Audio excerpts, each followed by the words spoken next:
Hello, and welcome to Mythos and Logos. Here is a paradox that has puzzled historians for millennia.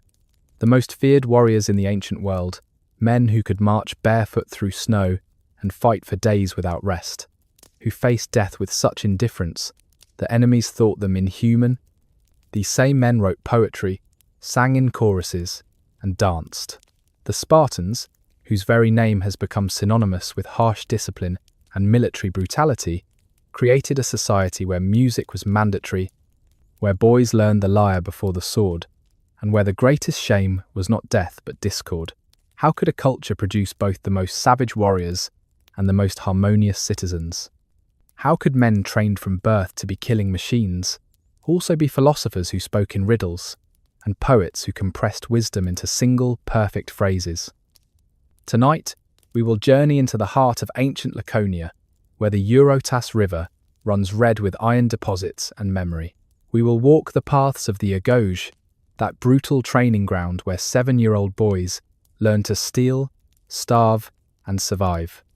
We will stand in the phalanx line, shoulder to shoulder with bronze-clad warriors, feeling the weight of the aspis shield and understanding why dropping it meant exile or death. Before we dive in, I'd be grateful if you could hit the like button and subscribe if you haven't already. Your support truly helps the channel grow, and I appreciate it more than you know. I'm also fascinated by our global community here, so please share in the comments where you're watching from and what time it is there.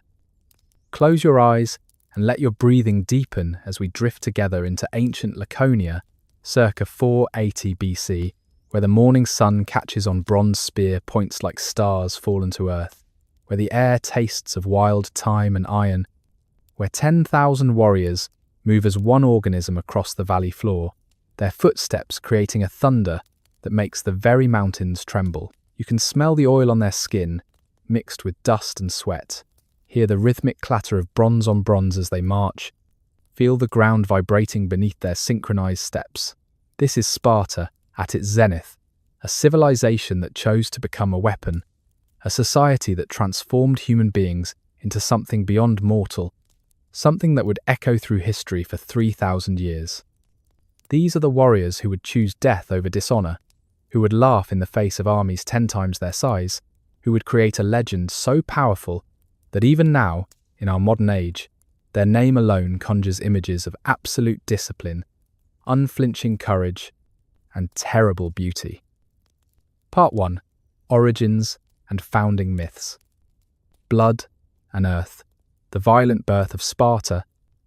The valley of the Eurotas River had tasted blood long before the Spartans arrived. This narrow strip of fertile land, pressed between the towering Taygetos and Parnan mountain ranges, had been contested ground for 1,000 years, its soil enriched by the bones of forgotten peoples. Around 1100 BC, when the Bronze Age was collapsing into memory and chaos, swept across the Mediterranean like plague, the Dorians descended from the north. They came not as traders or settlers, but as conquerors, speaking a harsh dialect of Greek and carrying iron weapons that shattered bronze like pottery. The archaeological evidence speaks of violence, burned settlements layer upon layer, each civilization's pottery shards mixed with ash and charred bone. The Dorians who had become Spartans did not build upon what they found. They obliterated it. The previous inhabitants, the Achaeans who had perhaps sailed to Troy generations before, were killed, enslaved, or driven into the mountains. This was not colonization but replacement, a complete erasure of what came before. The land itself seemed to demand this brutality. Laconia, as the region would be called, was isolated by geography, cut off from the rest of Greece by mountains that rose like walls. To hold this valley meant constant vigilance. To lose it meant annihilation. The survivors of the conquest became the helots, a name that possibly meant captives, though the Spartans would claim it meant those who live in the marshes. These enslaved peoples outnumbered their conquerors, perhaps 7-1 from the very beginning, a demographic nightmare that would shape everything Sparta would become. Imagine ruling a land where every field worker, every household servant, every person drawing water from the well wanted you dead. The Spartans built their entire civilization around this single, terrible fact. They were occupiers in their own homeland, forever outnumbered, forever threatened. The helots were not chattel slaves who could be bought and sold. They belonged to the land itself, and the land belonged to the Spartan state. They were somewhere between serfs and prisoners of war, a permanent enemy population that could never be freed and never be trusted. The early Spartans made a choice that would define them for 800 years. Rather than ease their rule through integration or gradual liberation, they chose perpetual war against their own subjects. Every autumn, when the new ethos took office, Sparta would formally declare war on the helots. This was not symbolic. Young Spartan warriors could kill helots without legal consequence, a religious cleansing that kept the enslaved population terrified and reduced. The Plataea, the secret police of unmarried warriors, would hunt the strongest and most intelligent helots in the darkness, culling potential leaders before rebellion could form. This was the foundation of Spartan society. Systematic terror as policy, murder as spiritual practice, fear as the cornerstone of the state. Sons of Heracles, divine lineage and mortal purpose.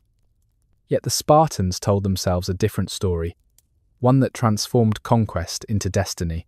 They were not mere invaders, but the Heraclidae, the sons of Heracles returning to claim their rightful inheritance. According to their sacred narrative, the great hero's descendants had been unjustly expelled from the Peloponnese 3 generations after his death. The Dorian invasion was not conquest but restoration, not theft but the reclaiming of a birthright written in divine blood. The myth went deeper. Sparta's dual kingship, unique among Greek cities, traced its origins to twin sons of Heracles. The Agiad and Eurypontid dynasties ruled simultaneously for 7 centuries, 2 royal houses that competed and balanced each other, ensuring no single man could claim absolute power. These were not ceremonial positions. Spartan kings led armies, performed sacred rituals, and embodied the city's connection to the divine. When a king died in battle, his body was preserved in honey and carried home for burial rites that lasted 10 days, during which all public business ceased and the entire city mourned as if the cosmos itself had been wounded. You stand in the agora of ancient Sparta in 700 BC, watching the mourning rituals. The kings emerge from their separate palaces, each followed by their personal guard, the Hippies, 300 of the finest warriors in all Hellas. They wear their hair long, oiled and braided in the ancient style, a mark of freedom that no slave could imitate. The king's purple cloaks, dyed with the murex shells that cost more than gold, catch the morning sunday. They walk to the temple of Athena Chalkioikos, Athena of the bronze house, where the walls are covered in hammered bronze plates that tell the story of Heracles' labours. Here they will sacrifice to their divine ancestor, the blood of black rams mixing with barley and wine. The connection to Heracles served a crucial psychological function. The hero was famous for his labours, impossible tasks that required superhuman strength and endurance. He suffered tremendously, driven mad by the gods, forced to serve lesser men, yet he achieved immortality through his trials. Every Spartan boy learned these stories before he could properly hold a spear. The message was clear. Suffering was not merely inevitable, but sacred. Pain was the path to glory. The 12 labours of Heracles became the template for the agoge, the brutal training regime that would transform mortal boys into something approaching the divine. This mythology also justified Sparta's eternal militarism. Heracles was the great civilizer, the hero who cleared the world of monsters so that ordinary humans could live in peace. The Spartans saw themselves continuing this work. The helots were not merely slaves, but forces of chaos that needed constant suppression. Other Greek cities were potential sources of disorder that required Spartan strength to maintain balance. They were not aggressors, but guardians, not warmongers, but the thin bronze line between civilization and barbarism. This delusion, or perhaps this genius, allowed them to maintain a society devoted entirely to war, while believing themselves to be the defenders of cosmic order. The divine lineage created obligations that shaped daily life. Spartan citizens called themselves the homoioi, the similars, or equals, because they all descended from the original Heracles-blessed conquerors. This equality was not theoretical, but practiced through communal meals, shared training, and identical land allotments. To fall below the economic threshold that allowed full participation in military life was to lose citizenship itself. The divine blood had to be preserved through eugenic breeding, protected through military excellence, and proven through constant trials. Every Spartan male was both descendant and avatar of Heracles, carrying the responsibility of living up to impossible standards. Part 2. Selection and Training. Making of a Warrior. The harvest of children, selection at birth. The first test of a Spartan warrior came before he could open his eyes. Within days of birth, every male infant was brought before the elders of his tribe, the oldest and most experienced warriors who gathered at the Lesher, a covered portico where matters of life and death were decided with the casualness of discussing weather. The mother would unwrap her child in the cool morning air, laying him naked on the worn stone, while these ancient men circled like ravens, their fingers probing for defects, their eyes searching for weakness. They checked the spine for straightness, the limbs for proportion, the crying for strength. A weak wail meant death. A malformed foot meant death. Even a birthmark in the wrong place could seal an infant's fate. Those deemed unworthy were taken to the Plataea, the place of rejection, a chasm on Mount Taygetos, where the unwanted were cast down to die of exposure or impact, their bodies food for wolves and vultures. The Spartans believed that allowing weak children to live was crueler than killing them quickly, a drain on resources and a dilution of the bloodline. Modern archaeology has complicated this narrative. Few infant bones have been found at the supposed sites. Perhaps the rejected were left in the wilderness for anyone willing to claim them, slaves or perioeci who might raise a discarded child as their own, or perhaps the Spartans were simply thorough in their disposal. The uncertainty makes the practice more chilling, not less. For those who passed this first trial, life began with deliberate discomfort. Spartan mothers, unlike their counterparts throughout Greece, bathed their infants not in warm water, but in wine, believing it would toughen the skin and reveal any tendency toward epilepsy. The children slept on beds of reeds gathered from the Eurotas River, learning from their earliest days that comfort was foreign, that the earth itself was both cradle and grave. They were fed simple food in small quantities, their hunger carefully calibrated to keep them lean and desperate. A fat baby was a sign of maternal weakness, a shame that reflected on the entire household. The selection process created a unique psychological dynamic among Spartan women. They were not merely mothers, but the first judges of warrior potential, the initial guardians of the state's military future. They sang lullabies about death in battle, glory in the phalanx line, the sweetness of bleeding for Sparta. When their infants cried, they did not rush to comfort, but waited, testing the child's capacity for self-soothing, for endurance. Love was present, but filtered through the lens of state necessity. A mother's pride came not from her child's happiness, but from his hardness, not from his smile, but from his stoicism. The agoge, where boys became bronze.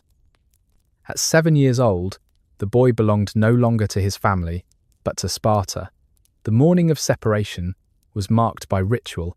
The mother would shave her son's head except for a single lock, dress him in a single rough cloak that would be his only garment for the next year, and walk him to the training grounds where the paidamonos, the boy herder, waited with his whip. No tears were permitted from either party. The mother would speak the traditional words, "Return with your shield, or on it."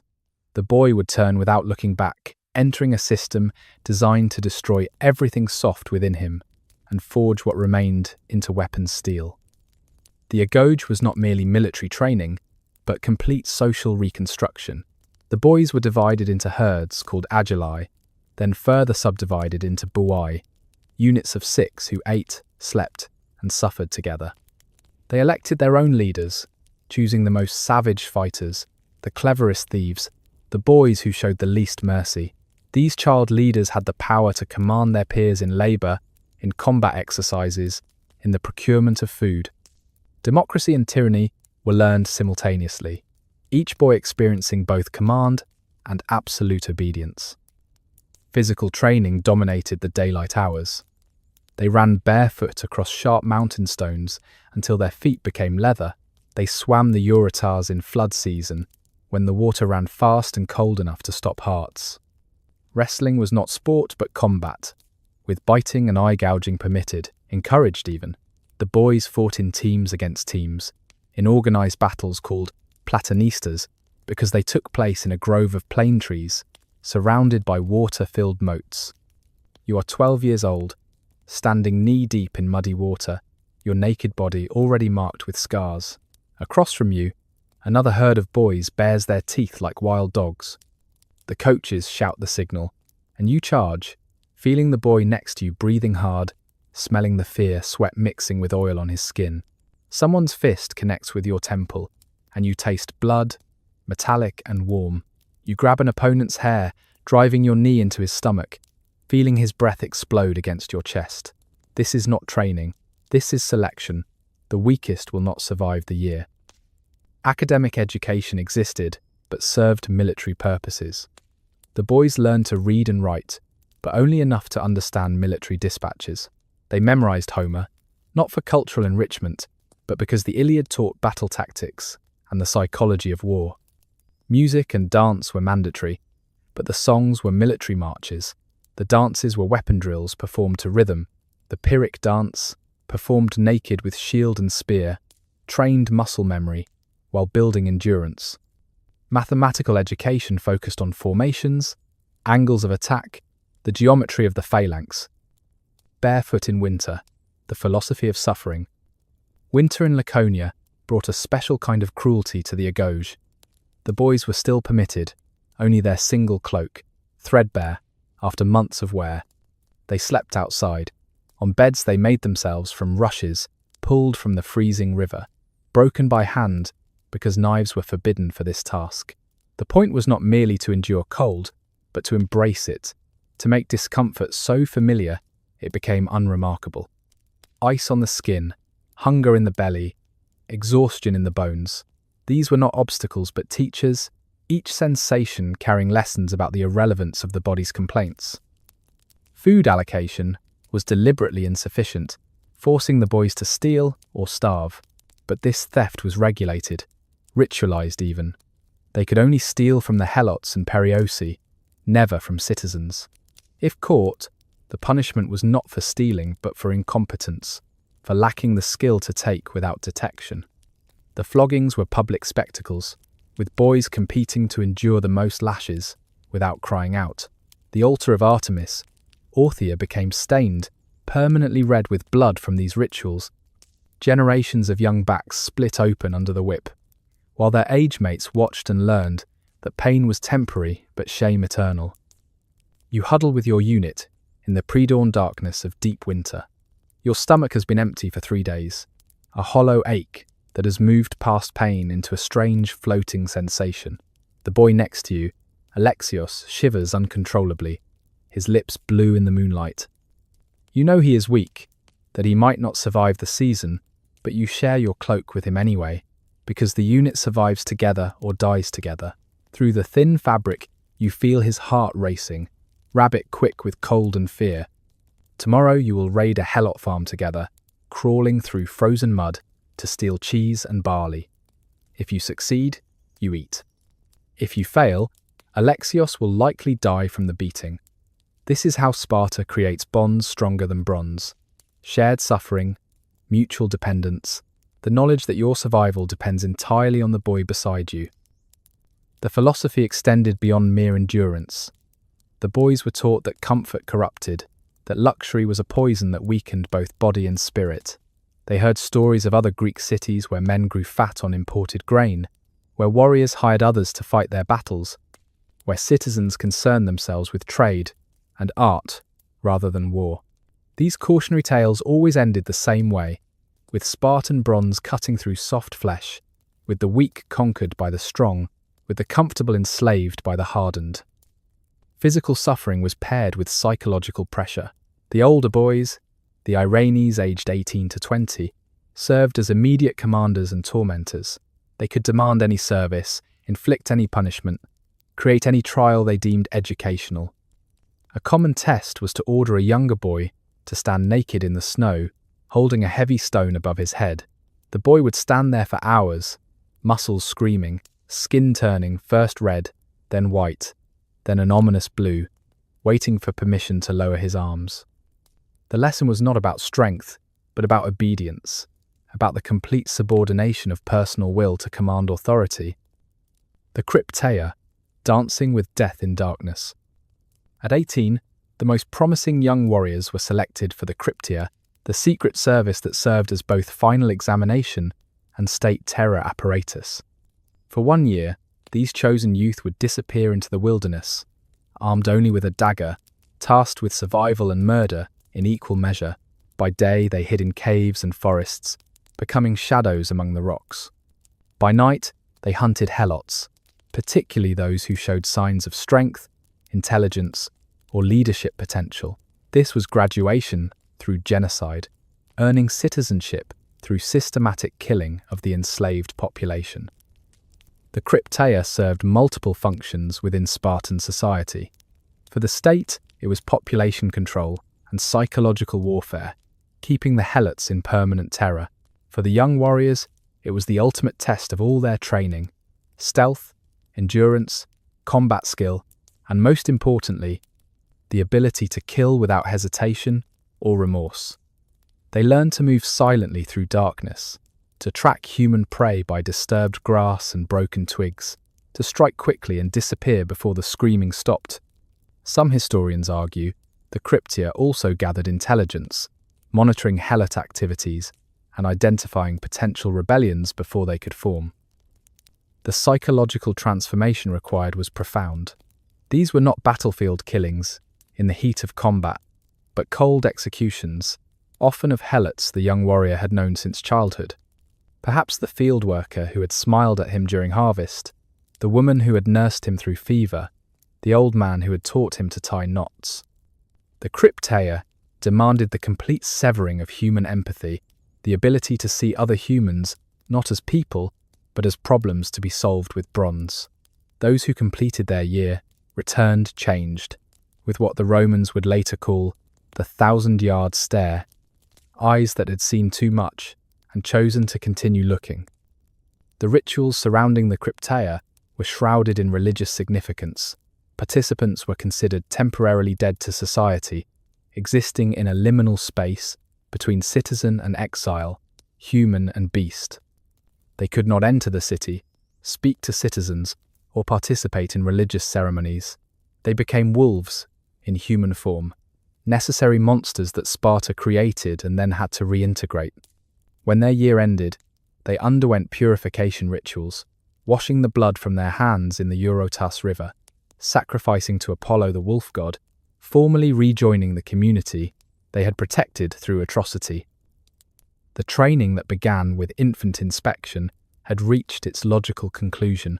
The 7-year-old boy, taken from his mother, had been systematically transformed through hunger, cold, violence, and finally murder into the perfect warrior citizen.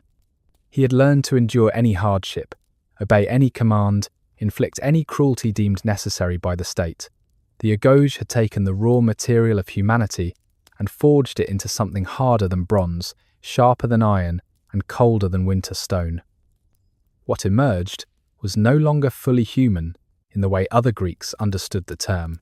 It was a Spartiate, a member of the homoioi, one of the equals who would hold the phalanx line against any enemy, who would choose death over dishonor, who would make the world tremble at the sound of their marching feet. Part 3. Weapons, Tactics, and Fighting Style. The hoplon and the phalanx, brotherhood in bronze. The aspis, which later historians would call the hoplon, was not merely a shield but a covenant, 3 feet in diameter, weighing between 15 and 20 pounds. It was constructed from wood, often poplar or willow, covered in a thin sheet of bronze that had been hammered until it could sing. The interior was lined with leather, with a bronze grip called the porpax, through which the warrior passed his left forearm, and a cord grip at the rim for the hand. This design distributed the shield's considerable weight across the entire arm, allowing it to be carried for hours without exhaustion. But more importantly, this design meant the shield protected not just its bearer, but the man to his left, creating an interlocking wall where each warrior's life literally depended on his neighbour's courage. The shield face bore the lambda, the Greek letter L for Lacedaemon, Sparta's formal name, painted in red that looked black in certain light, like dried blood. Some warriors added personal devices below the lambda, a flying eagle, a coiled serpent, a gorgon's head with its tongue extended. These images were not mere decoration, but psychological warfare, designed to be the last thing an enemy saw before bronze met flesh. The shields were so valuable that they were passed from father to son through generations. Each dent and scratch a memory of battles survived, a physical genealogy of violence. The dory spear was 9 feet of cornel wood, tipped with an iron spearhead shaped like a leaf, balanced by a bronze butt spike. The Spartans called the sauriter the lizard killer. This spike served multiple purposes. It balanced the weapon, could be planted in the ground to rest the spear upright, and most grimly, could be used to dispatch wounded enemies as the phalanx advanced over them, stabbing downward in a motion that indeed resembled a lizard's darting tongue. The spear was held underhand in battle, thrust forward in short, economical movements that required less energy than the sweeping overhand strikes used by less disciplined warriors. The xiphos, the short sword, hung on the left hip, a weapon of last resort when spears shattered and the fighting became intimate. Spartan swords were notably shorter than those used by other Greeks, sometimes only a foot in length. When a visitor asked why Spartan swords were so short, King Agesilaus replied, "Because we fight our enemies at close quarters." The blade was designed for thrusting between armor plates, into the soft spaces under arms, through the eye slots of helmets. It was a tool for methodical killing, not heroic dueling. You stand in the phalanx formation for the first time at 20 years old, your position in the front rank, earned through 13 years of training. The bronze helmet restricts your vision to a narrow slit directly ahead. You can hear your own breathing echoing inside the metal, rapid and harsh. Sweat runs down your back, beneath the bronze cuirass, pooling where the leather straps bite into your flesh. Your left arm already aches from holding the aspis, and the battle has not yet begun. To your right stands Polykritos, whose shield edge overlaps yours, protecting your sword arm. You can smell the oil he used on his beard this morning, mixed with the vinegar they all drank to settle their stomachs. To your left is Nicias, whose shield you must trust to keep you alive, though you cannot turn your head enough to see him. Behind you, you feel the pressure of the second rank, their spear points extending past your shoulder, their shields pressed against your back, preventing retreat, even if courage fails. The enemy is 200 yards away, their bronze catching the morning sun like a wall of fire. The pipes begin their tune, and the entire formation takes its first step forward in perfect unison. This is the phalanx, not a military formation, but a single organism, with 3,000 hearts beating in synchronized terror and determination. The dance of war, rhythm, discipline, and death, is less than #0. 5 is greater than. The Spartans were the only Greek army that advanced slowly, in perfect step, to the sound of pipes playing the hymn to Castor. Other armies charged wildly, screaming to build courage, their formations dissolving into chaos before impact. The Spartans walked, their feet finding the rhythm beaten out by the junior officers with their spear butts, a methodical advance that unnerved enemies more than any battle cry. This musical approach to warfare was not affectation, but practical psychology. The rhythm kept the formation intact, prevented the natural tendency to rush forward or hang back, and most importantly, controlled breathing. A man who could control his breath could control his fear. The collision of phalanxes was called the othismos, the push, though this term barely captures the catastrophic violence of the moment.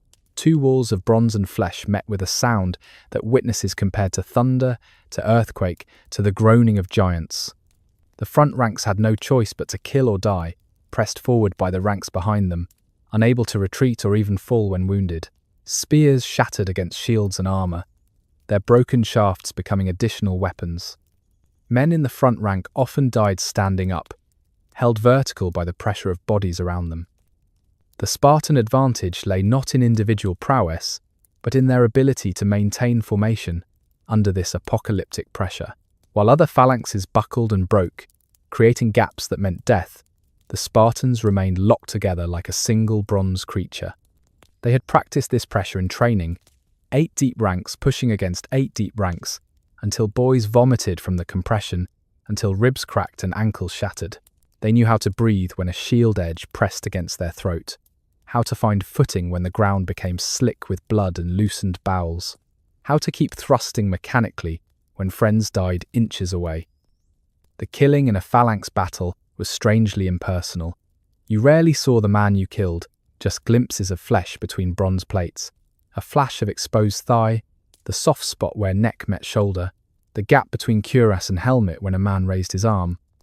The spear would find these spaces almost automatically, muscle memory from 10,000 practice thrusts guiding the point home.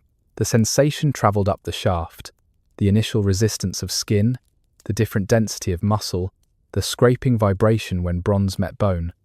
Sometimes you would hear them scream, sometimes just a soft sigh as air left punctured lungs. But mostly you heard nothing over the din of bronze on bronze, the shouting of officers, your own heart hammering in your ears. The Spartans had perfected tactical maneuvers that other armies could barely attempt. The wheeling movement, where the entire phalanx would pivot on its right corner, like a massive door swinging shut, required every man to adjust his pace based on his position in the line, the outer edge nearly running, while the pivot point barely moved. They could form defensive circles when surrounded, could split into 2 phalanxes and reunite, could even march backward while maintaining formation. These maneuvers were practiced from childhood, the steps as familiar as breathing. When the enemy finally broke, and they almost always broke first, the Spartans did not pursue. Other Greek armies would dissolve into individual warriors, chasing down fleeing enemies, losing all cohesion in the lust for glory and plunder. The Spartans remained in formation, advancing at the same methodical pace, pipes still playing, until the field was theirs. Then they would plant their spears and shields, set up their victory trophy, and sing the paean, the hymn of thanks to Apollo. They stripped the enemy dead efficiently, without ceremony or insult. This restraint was not mercy but calculation. A disciplined retreat preserved the army. A chaotic pursuit could turn victory into disaster. The physical aftermath of phalanx warfare was extreme even for victors. Warriors would emerge from battle, temporarily deaf from the din, their vision blurred from the pressure of bronze helmets, their bodies covered in bruises from shields and spear butts. The exhaustion was total, men collapsing where they stood once discipline relaxed, muscles cramping from dehydration and sustained tension. Many warriors lost control of their bladders during battle, the combination of fear and physical pressure, overwhelming bodily control. This was not considered shameful. The Spartans understood that courage was not the absence of fear, but action despite terror. Part 4. Code of Honor, Ethics, and Philosophy. Laconic speech, the power of silence. The Spartans spoke as they fought, with brutal efficiency, in a Greek world that celebrated rhetoric, where Athenian politicians could speak for hours, and sophistists sold words like merchants sold wine. The Spartans developed a communication style so distinctive that it spawned its own adjective.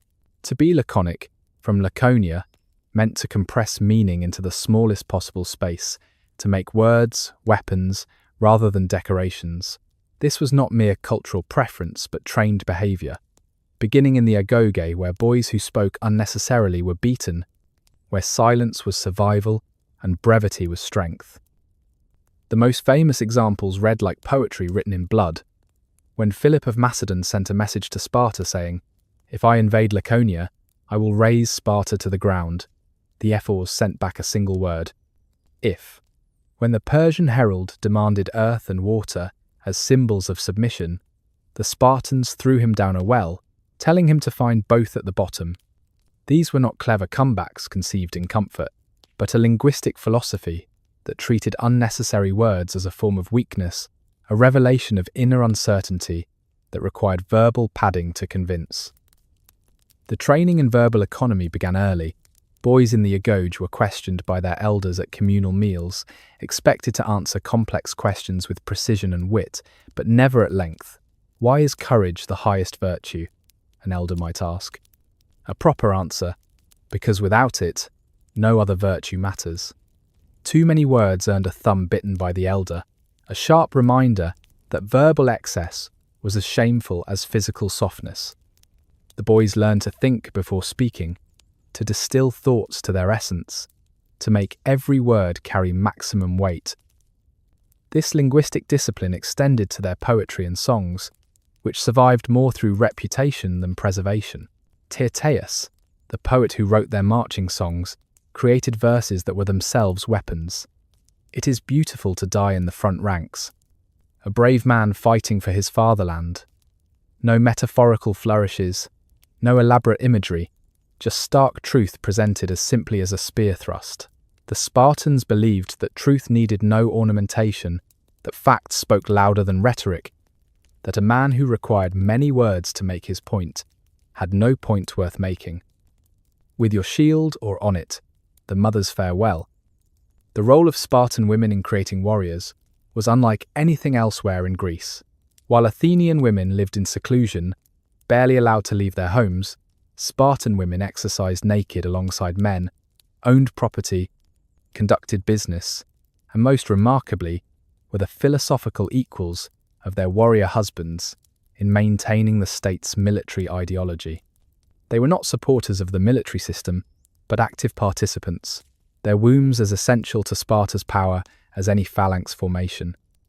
The famous phrase, "return with your shield," or on it, spoken by mothers to sons departing for war, encapsulated a brutal mathematics.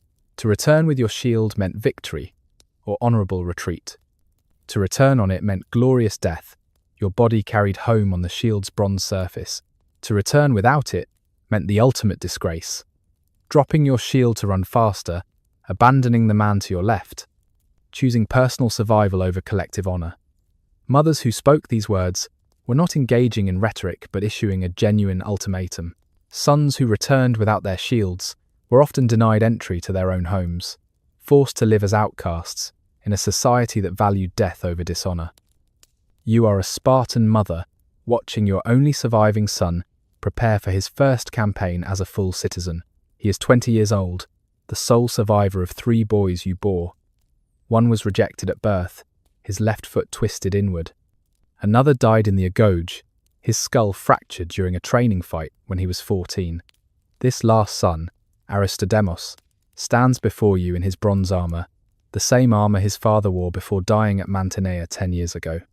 You feel pride so fierce it manifests as physical pain in your chest, but also terror that threatens to buckle your knees. You know the statistics. 1 in 3 warriors doesn't return from major campaigns. But you speak the traditional words without trembling, hand him his shield with steady hands, and watch him march away without allowing a single tear to fall. Later, alone in your home, you will pray to Artemis, not for his safe return, but for his honourable death, if safety requires cowardice. The education of Spartan girls prepared them for this role.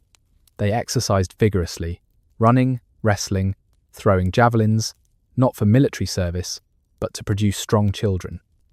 They learned to read and write, unusual for Greek women, because they would manage estates while men campaigned. They participated in religious festivals naked or nearly so, their bodies on display not for titillation, but as evidence of breeding quality. Marriage was treated as a eugenic duty, with the state sometimes requiring successful warriors to father children with multiple women to spread superior bloodlines. Spartan women's power derived from their acceptance of loss.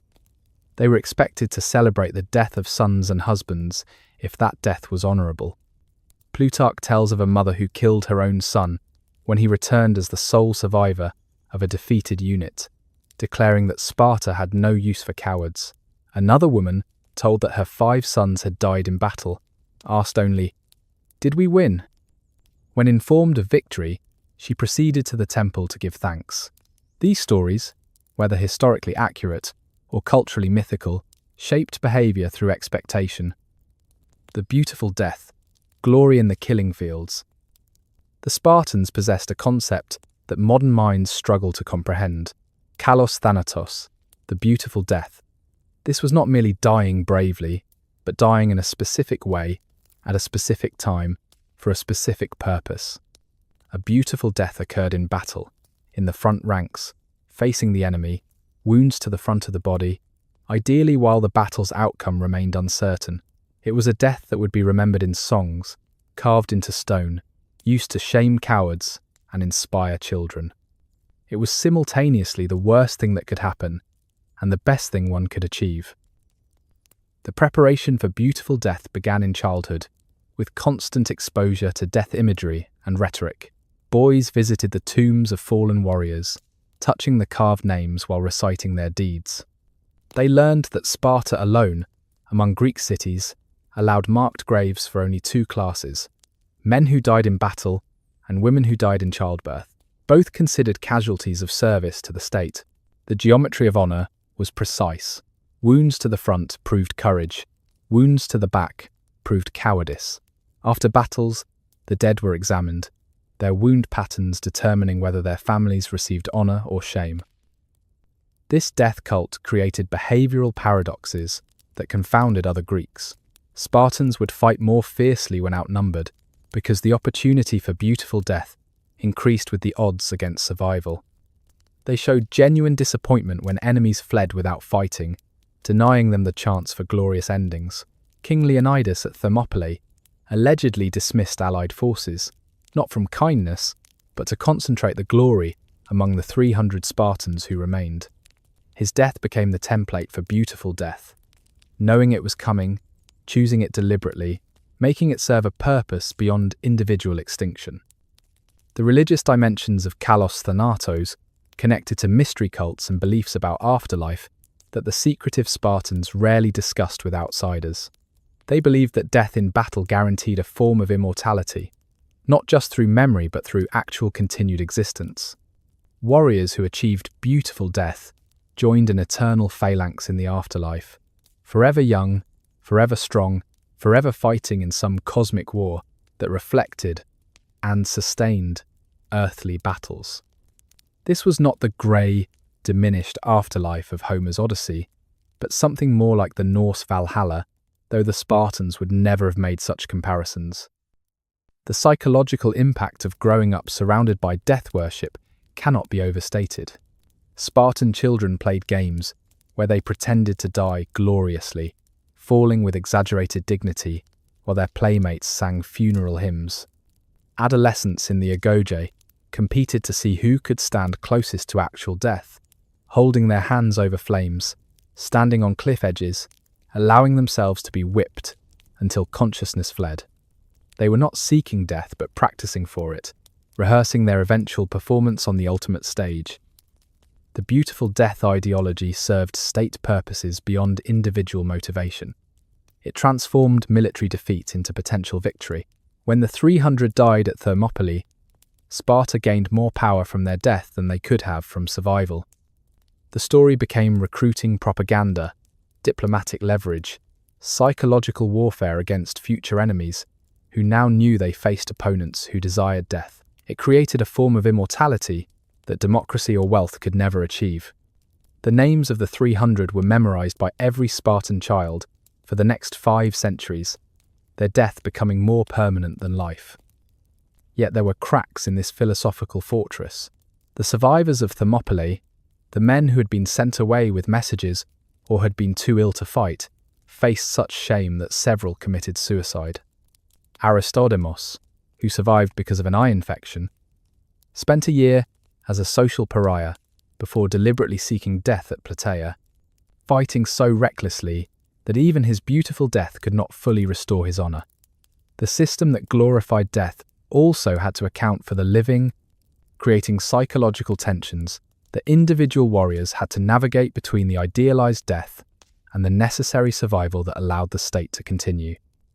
Part 5. Greatest Triumphs and legendary battles. 300. The Gates of Fire at Thermopylae. In late summer of 480 BC, the narrow coastal pass at Thermopylae became the stage for history's most famous last stand.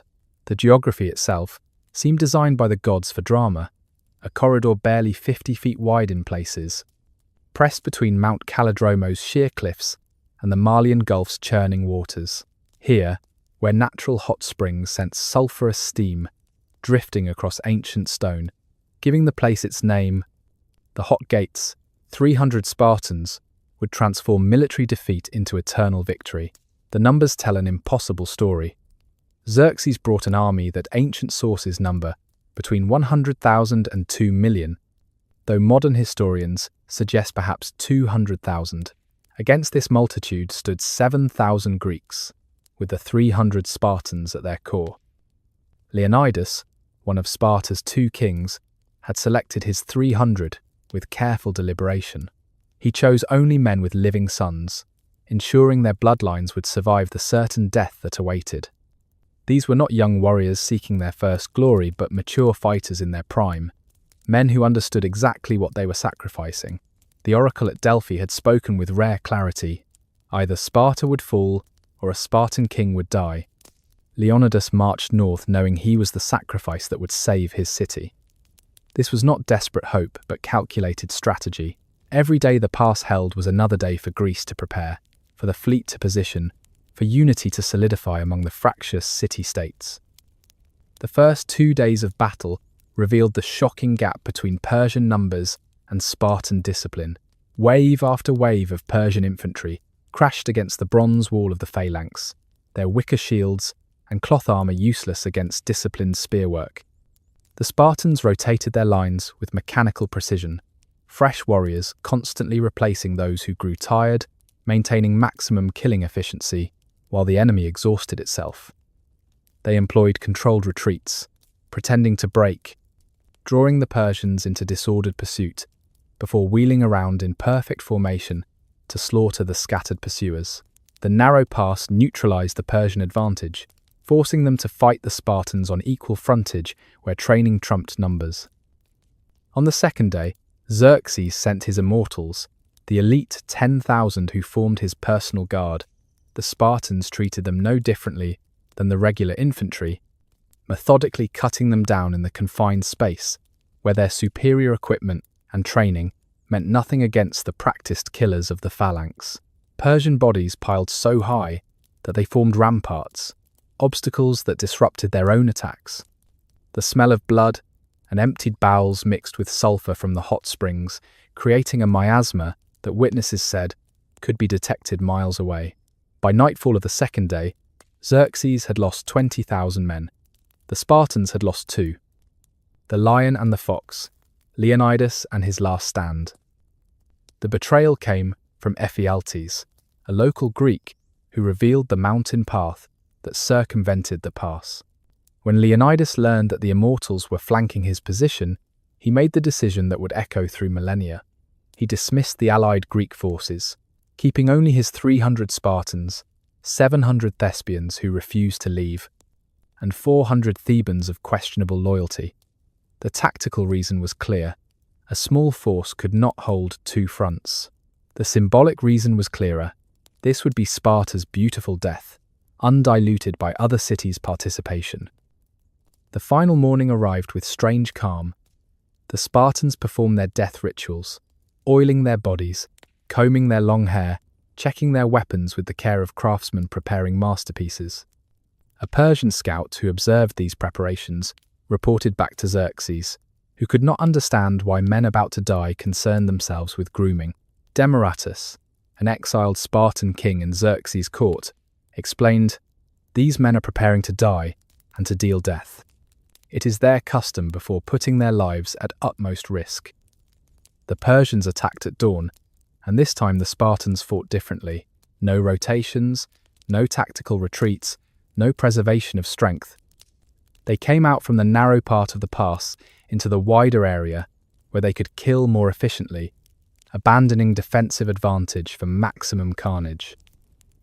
You stand in the phalanx line as the sun rises on that final day, Your throat is raw from 3 days of shouting, from the volcanic dust that fills the air, from the thirst that gnaws like a living thing. Your spear broke yesterday, and you fight now with a xiphos taken from a dead Persian, its unfamiliar weight making your wrist ache. Beside you, Dieneces jokes that fighting in the shade will be pleasant, his response to warnings about Persian arrows blocking the Sunday. You laugh, the sound strange and harsh, because what else can you do when death surrounds you like morning mist? The Persians come in waves, and you kill mechanically, your arm rising and falling like a blacksmith's hammer, each stroke ending a life. An arrow punches through your shoulder, the point emerging from your back. But you keep fighting because stopping means thinking, and thinking means acknowledging what is happening. Leonidas fell around midday, and the battle transformed into something primitive. The Spartans fought to retrieve his body, 4 times driving the Persians back, 4 times recovering their king's corpse, only to lose it again. They were fighting now with broken swords, spear butts, rocks, their fists and teeth when all weapons failed. The Thebans surrendered, as everyone expected. The Thespians died where they stood, as everyone knew they would.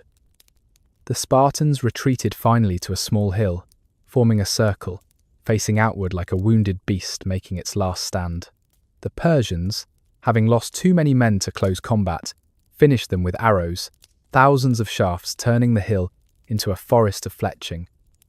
Masters of the Peloponnese, the long war with Athens. The Peloponnesian War, spanning 431 to 404 BC, represented Sparta's greatest strategic triumph and the seeds of its eventual decline. For 27 years, the agricultural military state fought the maritime commercial empire of Athens across the entire Greek world. This was not merely a conflict between cities, but between incompatible worldviews. Sparta's rigid oligarchy against Athenian democracy, land power against sea power, tradition against innovation. The war transformed both combatants, forcing Sparta to become something it had never wanted to be, an imperial power projecting force far from the Peloponnese. The initial Spartan strategy, under King Archidamus, reflected traditional thinking: invade Attica annually, destroy crops, force Athens into a decisive land battle, where Spartan superiority would prove decisive. But Pericles refused to play by Spartan rules, withdrawing the Athenian population behind the long walls, supplying the city by sea, using naval superiority to raid the Peloponnesian coast. The Spartans found themselves besieging empty fields, while Athenian triremes struck their allies with impunity. For a military culture based on decisive engagement, this shadow war was psychological torture. Young Spartans trained for phalanx combat found themselves burning olive trees and chasing civilians, returning home without the glory their fathers had won. The plague that struck Athens in 430 BC, killing Pericles and perhaps a quarter of the population, seemed to validate Spartan patience. Yet the war dragged on, metastasizing into a conflict that engulfed Sicily, Ionia, the Hellespont. Sparta was forced to adapt or perish.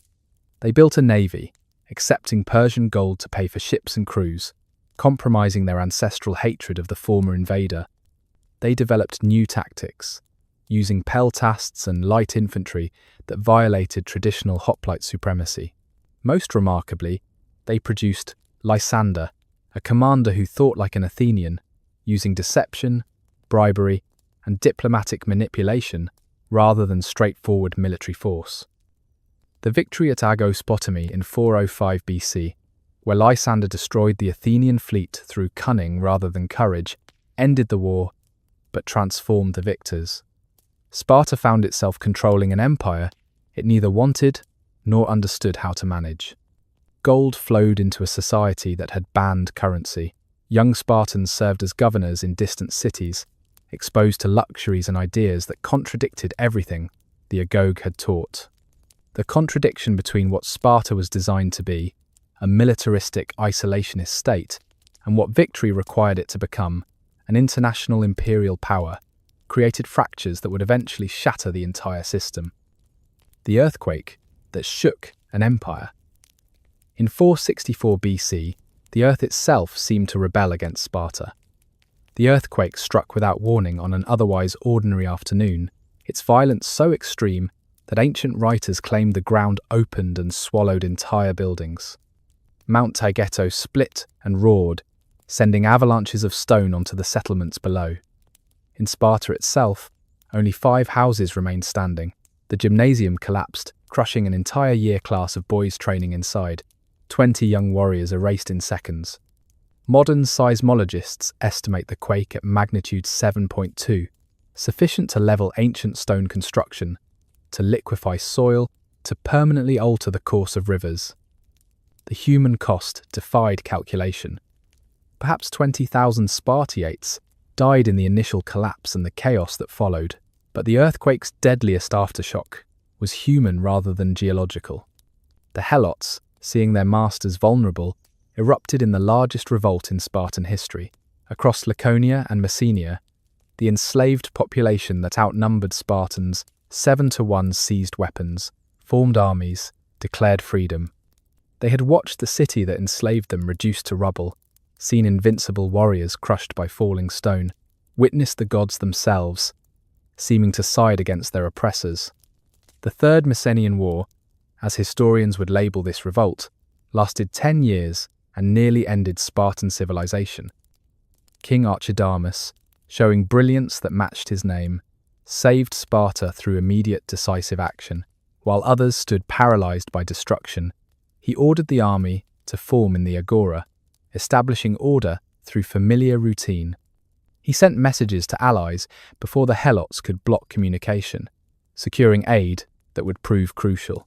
Most importantly, he abandoned the destroyed city, moving the population to defensive positions in the hills, trading pride for survival. The Spartans fought the war with desperate innovation, allowing perioeci and even selected helots to earn citizenship through military service, diluting the pure Spartiate class to maintain numbers. The earthquake's long-term consequences proved more destructive than its immediate impact. The loss of 20,000 citizens could not be quickly replaced in a society that restricted citizenship to pure bloodlines and specific economic qualifications. The year class lost in the gymnasium represented future leaders, trained from birth for command, irreplaceable in their specialized knowledge. The Helot revolt, though eventually suppressed, shattered the myth of Spartan invincibility that had kept the enslaved population controlled through fear rather than force. Allied cities, seeing Sparta vulnerable, began questioning their subordination.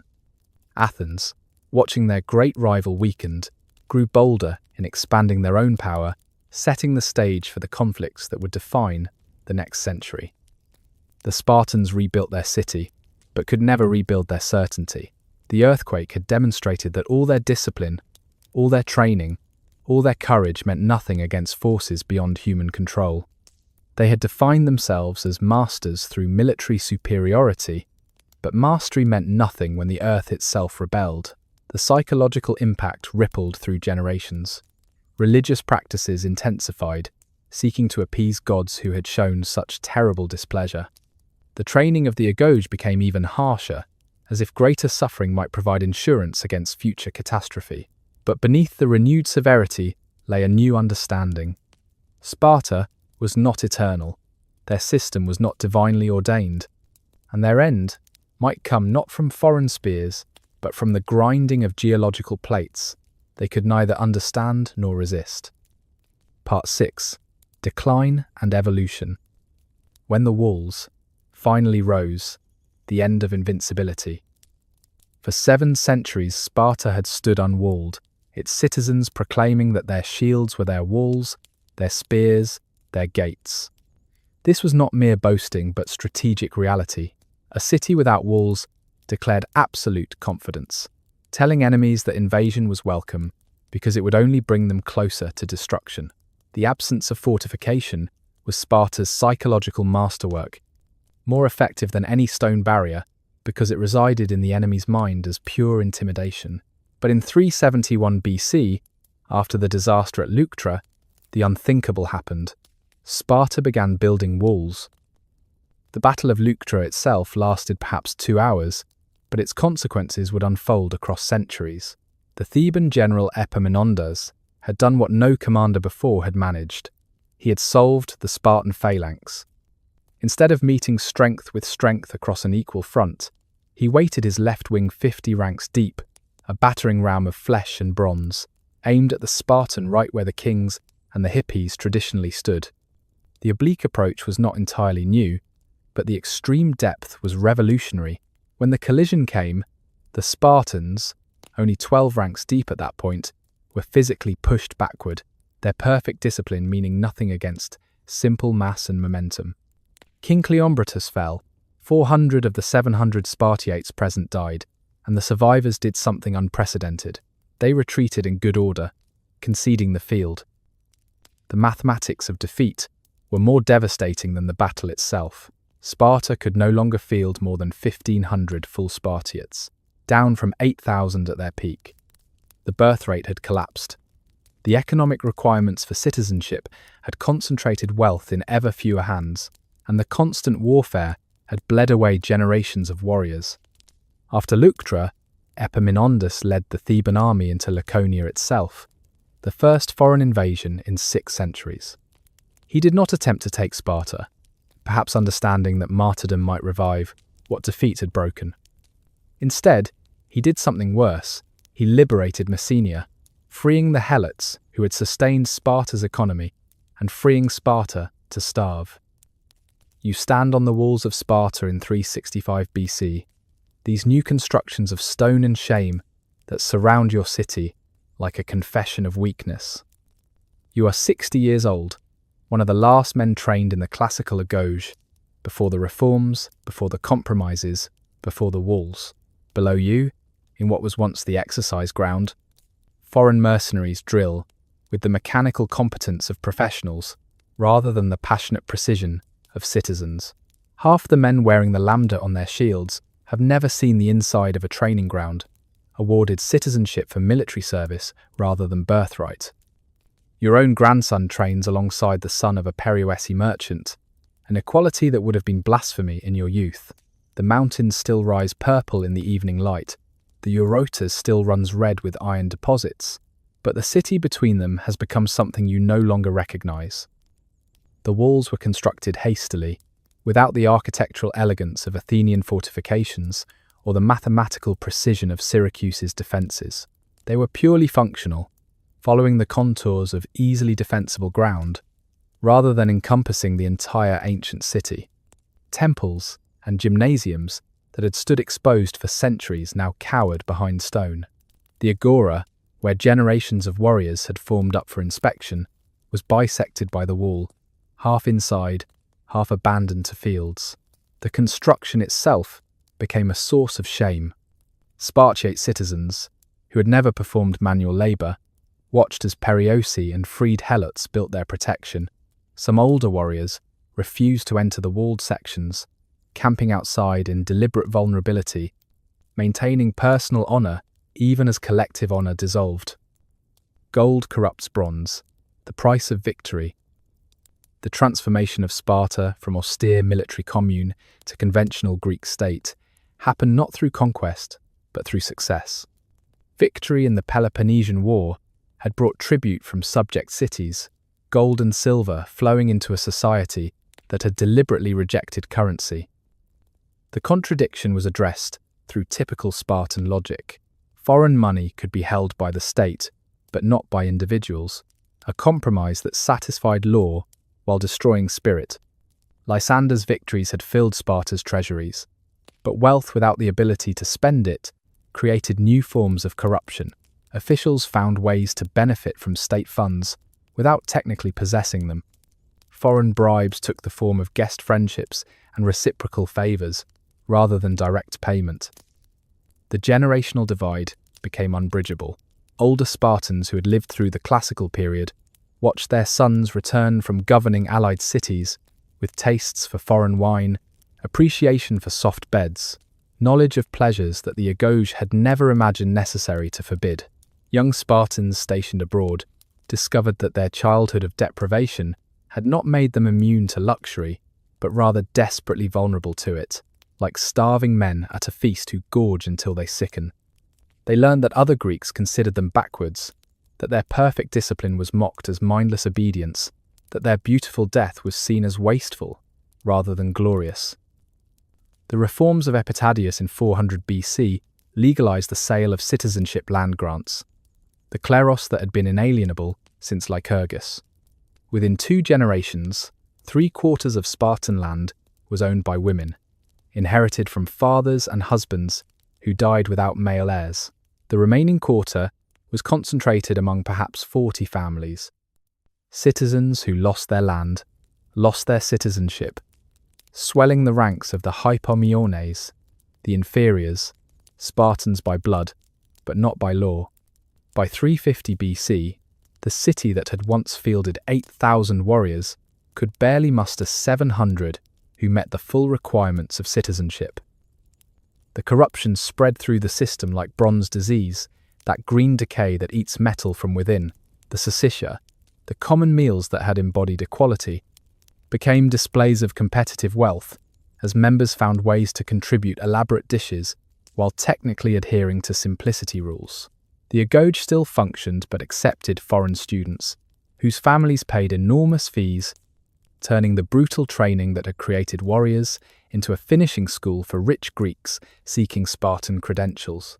The ephors, once guardians against royal excess, became more powerful than kings, selling decisions to the highest bidder while maintaining facades of incorruptibility.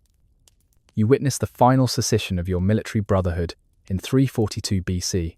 Only 4 of the original 15 members survive, and you no longer recognize them beneath the weight of years and compromise. Alexios wears a himation of Milesian wool, so fine it seems to float rather than hang, though he claims it is simply practical. Nicomedes has grown fat, his belly pushing against a tunic that should hang loose, fed by estates, worked by hired labourers rather than helots. The black broth is served in the traditional wooden bowls, but it is perfectly seasoned now, the harsh vinegar replaced with wine, the pork tender rather than tough. You eat in silence because the old songs shame you, their words about equality and sacrifice sounding like accusations in this room, where nothing is equal and sacrifice is memory. The military consequences were predictable. Spartan armies increasingly consisted of mercenaries and allies rather than citizens. The phalanx, that perfect instrument, requiring years of synchronized training, gave way to more flexible formations that mixed troop types. Sparta began losing battles not through tactical error, but through simple inability to field enough trained warriors. They hired foreign generals, men who understood modern warfare, but lacked the cultural connection that made Spartans fight beyond human limits. The very professionalization of warfare that Sparta had pioneered was perfected by others who could afford to pay for it rather than breed for it. The irony was complete. Sparta had created the most perfect military society in human history, sacrificing everything for warfare, transforming humans into weapons, making their city synonymous with martial excellence. But in achieving dominance, they had gained the very things their system was designed to reject: wealth, empire, complexity. The gold that should have strengthened them corroded the iron discipline that was their true power.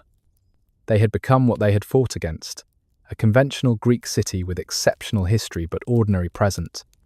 The walls they built to protect themselves became monuments to their transformation from predators to prey, from the exception that terrified to the relic that fascinated. The final centuries of independent Sparta read like a fever dream of attempted restoration. Kings like Agis and Cleomenes tried to return to Lycurgan. Austerity, cancelling debts, redistributing land, reviving the agoge. But these reforms required revolutionary violence that contradicted the very order they sought to restore. Each attempt at revival pushed Sparta further from its idealized past, introducing new innovations that claimed to be ancient traditions. By the time Rome arrived to make Sparta a tourist attraction, the city was performing its own history rather than living it, actors in the theatre of their ancestors' glory, charging admission to watch what had once been sincere. Part 7. Eternal Influence. Echoes in Iron. the Spartan ghost in modern warfare. The shadow of Sparta falls across 25 centuries of military thought, a ghost that refuses to rest, whispering its harsh truths to each generation of warriors who believe themselves beyond ancient wisdom. Every military academy that breaks recruits down to rebuild them, every special forces selection that pushes humans past their presumed limits, every martial culture that values death before dishonor carries Spartan DNA in its institutional bones. The terminology changes. The technology evolves from bronze to gunpowder to precision-guided munitions, but the fundamental premise remains unchanged.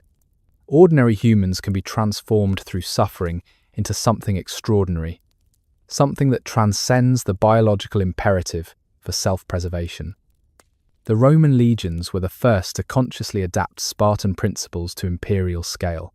They could not replicate the agoge that required a closed society and generational commitment, but they borrowed the essential elements: standardized training, unit cohesion over individual glory, discipline as religious practice. The Roman decimatio, executing every 10th man in units that showed cowardice, was Spartan logic applied with Roman efficiency. When Vegetius wrote his military manual in the 4th century AD, he repeatedly referenced Spartan training methods as ideals that Rome had approached but never equaled. The Byzantine Empire preserved these concepts through the medieval period, their military manuals quoting Spartan maxims alongside biblical verses, treating Leonidas as a saint of warfare. The Renaissance rediscovery of classical texts brought Plutarch's Lives to European courts, where Sparta became the model for military reform. Machiavelli praised Spartan institutions while warning against their inflexibility. Maurice of Nassau restructured the Dutch army along neo-Spartan lines, introducing synchronized drill that echoed phalanx training. The Prussian military state of the 18th century was explicitly modeled on Sparta, from childhood cadet schools to the elevation of military service as the highest calling. Frederick the Great kept a bust of Leonidas in his study, writing that Prussia must become the Sparta of the North, surrounded by enemies, sustained by discipline. You stand at attention in Paris Island, South Carolina, in the year 2025, 13 weeks into Marine Corps basic training. The drill instructor's voice cracks like a whip across the parade ground, each word designed to strip away civilian softness.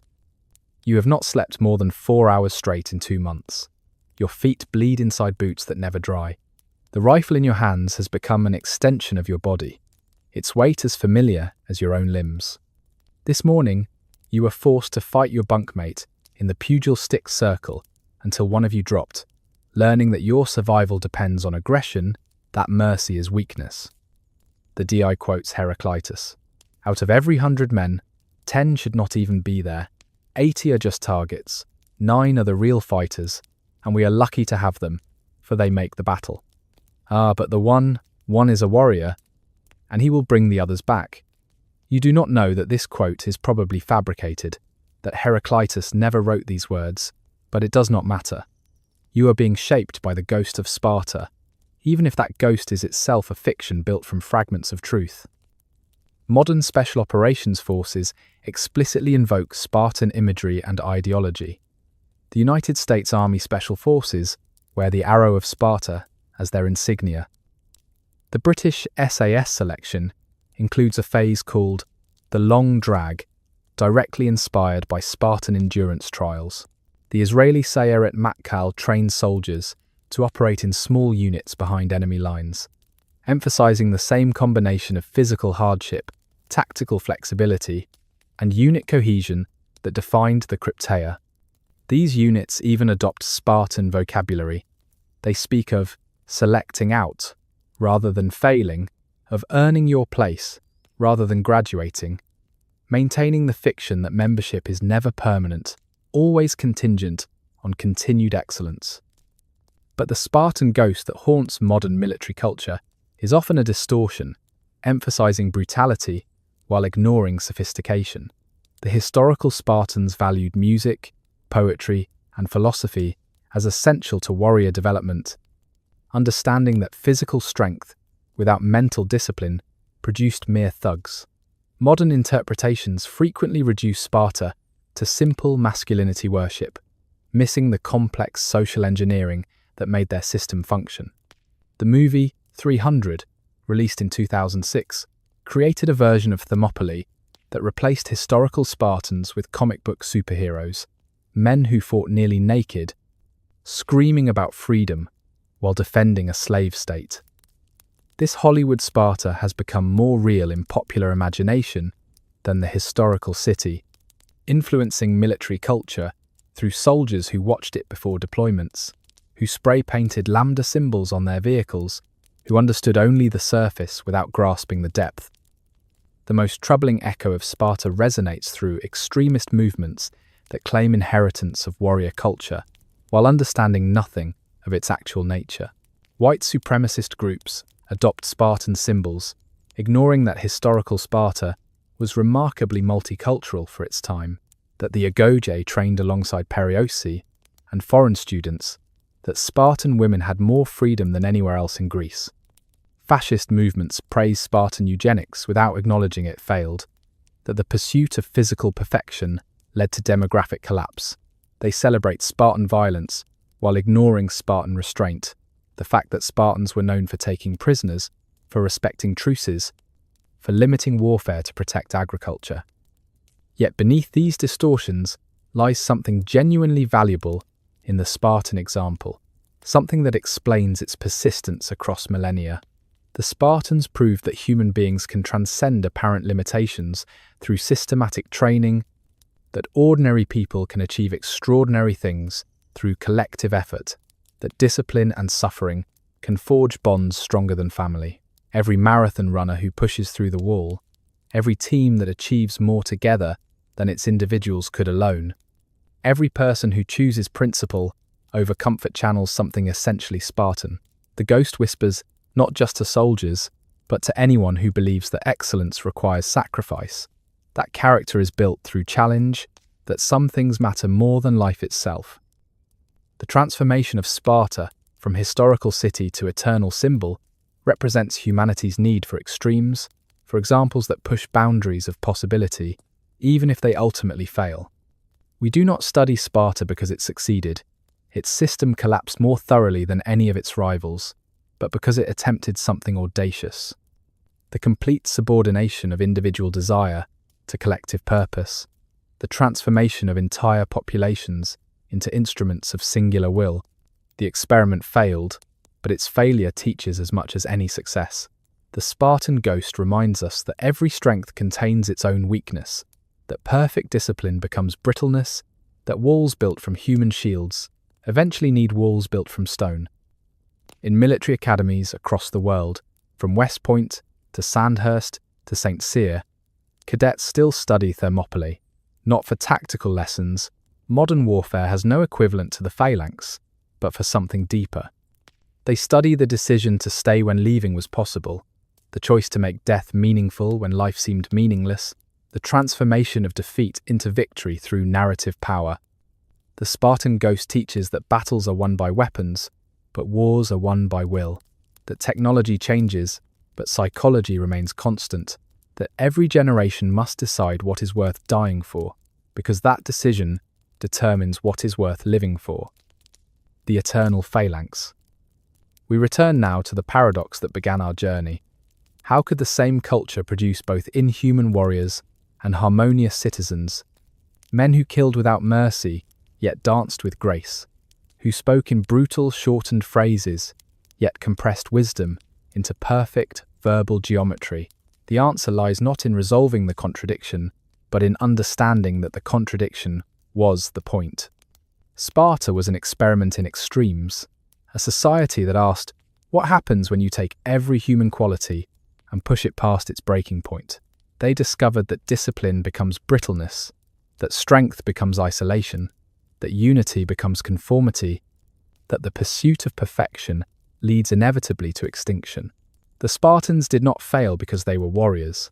They failed because they could be nothing else. Today, if you walk through modern Sparta, built atop the ancient ruins, you can still see the fragments of that impossible dream scattered across the landscape.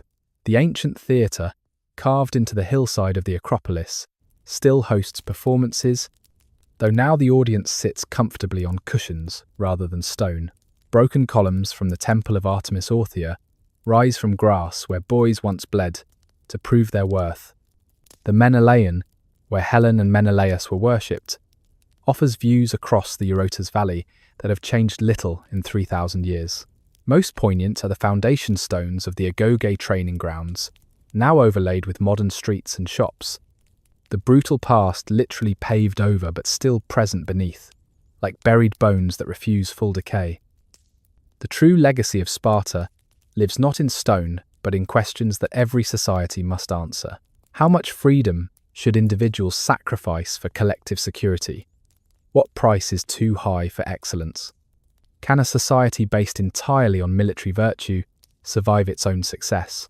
These are not ancient concerns, but immediate ones, faced by every nation that must balance liberty with discipline, comfort with readiness, peace with the preparation for war. Sparta offers no solutions, only warnings. They show us the endpoint of every extreme, the destination of every absolute principle followed to its logical conclusion.